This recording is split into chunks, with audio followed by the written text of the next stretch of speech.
This is part 2 to lesson 8-7.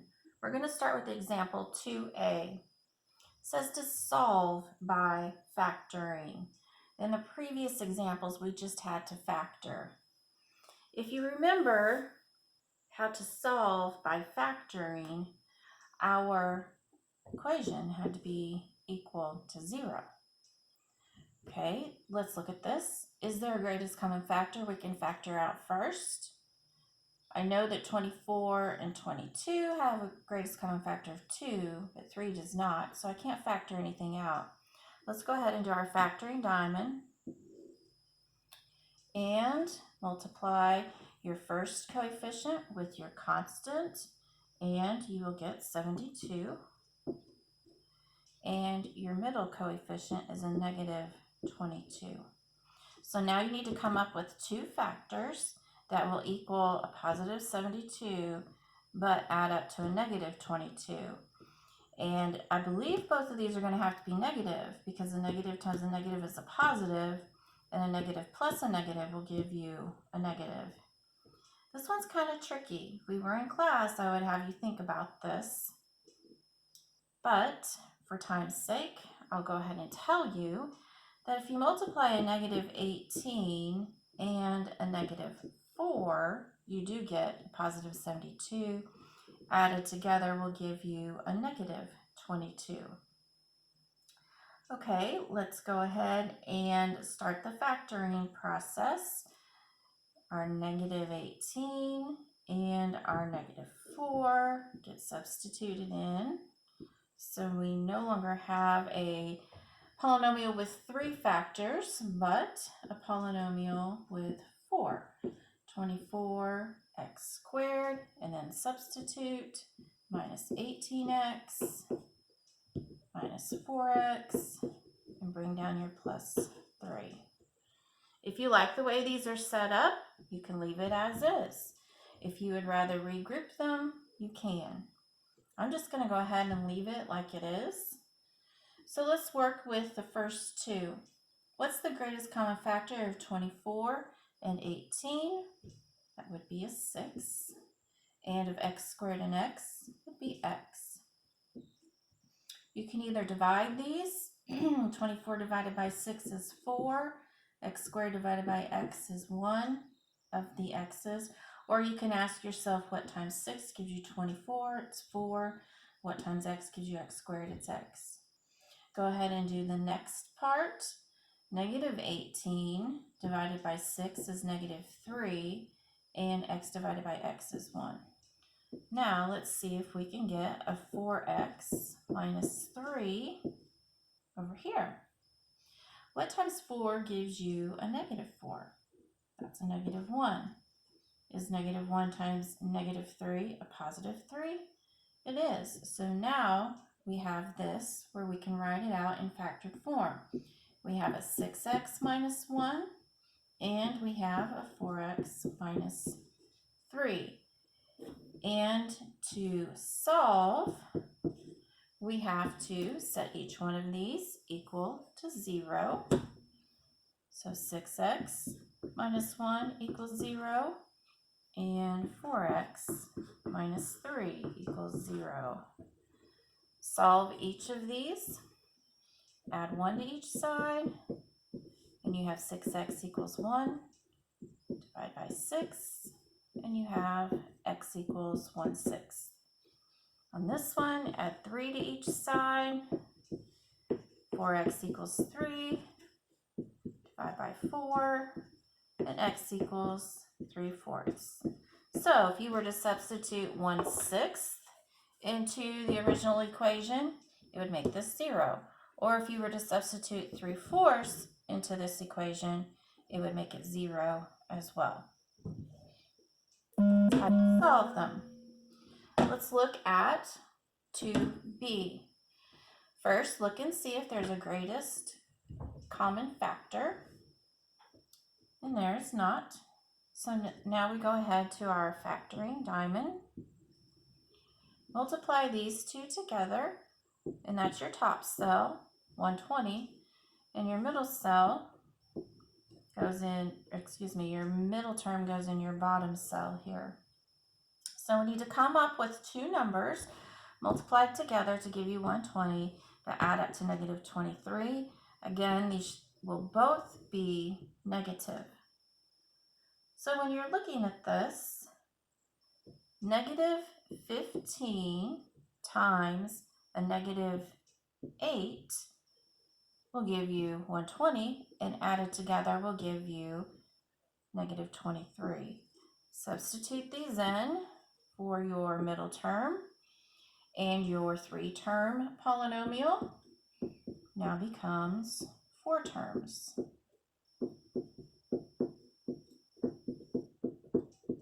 You can leave this or rearrange it if you would like. Either way, you're going to come up with the same answer. I like the way it is, so I'm going to start with the first grouping. Greatest common factor would be 5x. And what's remaining? 2x minus 3. So let's try to get a 2x minus 3 over here.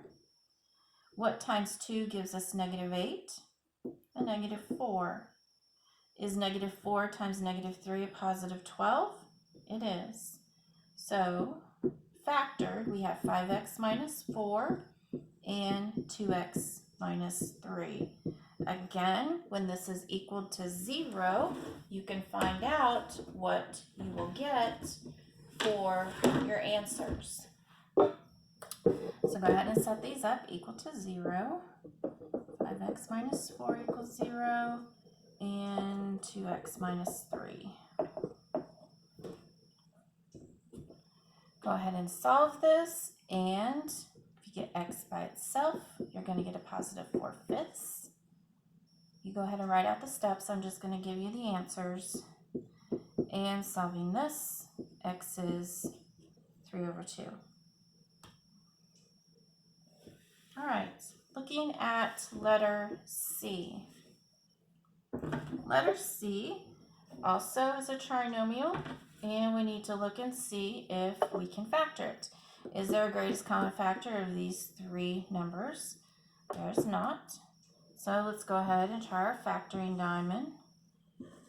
3 times negative 5 is negative 15 for our top cell, and let's put a 7 in our bottom cell.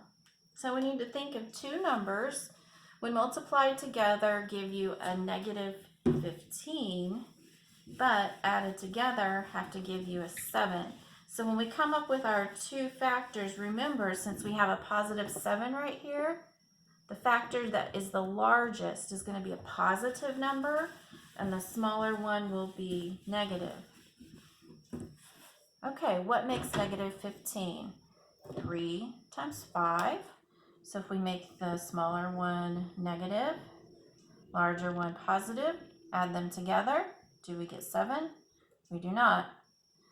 The other factors of 15 would be a positive 15 and a negative 1. Add those together. Do we get 7? We do not. There are not any other whole numbers that are factors of negative 15. So in this instant, we do have a prime polynomial. We cannot factor it using a factoring diamond. There is another way you can factor this using the quadratic equation, quadratic formula, but I do not have time to teach that to you this year. You will learn it later in Algebra 2. Next we have example 3. Mr. Najuan's science class built a model rocket for a competition. When they launched the rocket outside the classroom, the rocket cleared the top of a 60-foot high pole and then landed in a nearby tree. If the launch pad was 2 feet above the ground, the initial velocity of the rocket was 64 feet per second, and the rocket landed 30 feet above the ground. How long was the rocket in flight? And it tells us to use this equation. Now this is physics. This is an instance where you'll see math and science go hand in hand. What we have to do is substitute what we know. H is going to be the final landing place. How high was this rocket off the ground when it landed? And it was 30 feet. Next, the velocity, it tells us, is 64 feet per second. And initially, when it was launched, it was 2 feet off the ground. Remember, when we're solving, we have to make our equation equal to 0. So that's what we're going to do first. Subtract 30 from each side. And we now have 0 equals negative 16t squared plus 64t minus 28. Now we have this as a trinomial, and let's see if we can factor it. First of all, let's look at it. Is there anything that is a common factor in all three terms? And there is. They all have, you could either factor out a 4 or a negative 4. I'm going to factor out a negative 4 so that the trinomial I end up working with has positive with my beginning coefficient. So negative 4 times 4, and then break down your t squared. 64 divided by negative 4 is negative 14. Bring down your t. And negative 28 divided by negative 4 is a positive 7. So there's what you have for your new trinomial. Okay. Next, we're going to factor the 4t squared minus 14t plus 7. So go ahead and make your factoring diamond. And for your top cell, you will have 28. Actually, yes, positive 28 is 4 times 7. And your bottom cell, you're going to have a negative 14. So when you think of two numbers multiplied together to give you a positive, but added to make a negative. So these are both going to have to be a negative, because a negative times a negative is a positive. Well, if you think of factors of 28, negative 14, whoops, I have a small error here. This should be 16 right in here. Thanks for bearing with me on this. All right, negative 14 times a negative 2 does give you a positive 28, and added together gives you a negative 16. So now we have negative 4, and this becomes 4 terms inside, a negative 14t and a negative 2t plus 7. Okay, you could work with it in this manner. I am going to rearrange it because I can see right away that 14 and 7 are going to have something in common. 4t squared and 2t will have something in common. So if I rearrange this, I'm going to put my 4t squared and my negative 2t together, and my negative 14t and positive 7 together. Working with the first two terms, I'm going to factor out the greatest common factor, which is 2t. That leaves me with t, or 2t, minus 1. And I want to get a 2t minus 1 over here as well. What times 2 gives you negative 14? Negative 7. And negative 7 times negative 1 does give you a positive 7.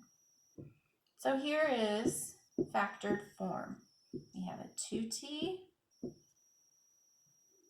minus 7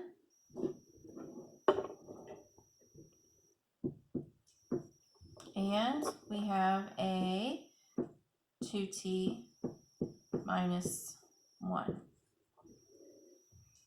Now set this all equal to 0. 2t minus 7 equals 0. And 2t minus 1 equals 0.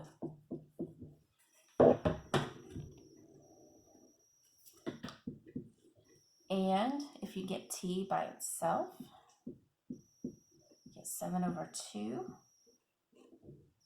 And t by itself over here is 1/2. Looking at this, what do these times mean? 7 over 2 simplifies to 3.5, and this simplifies to 0.5. You can use them either as fractions or as decimals. It's totally up to you. So what's this tell us? This tells us that when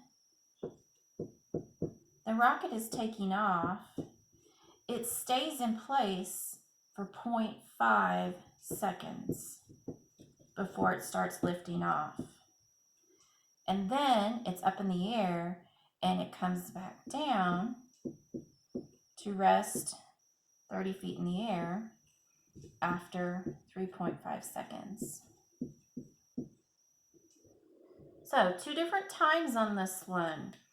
It's at its beginning point and takes off after 0.5 seconds, and it lands at 3.5 seconds. That's all of lesson 8-7.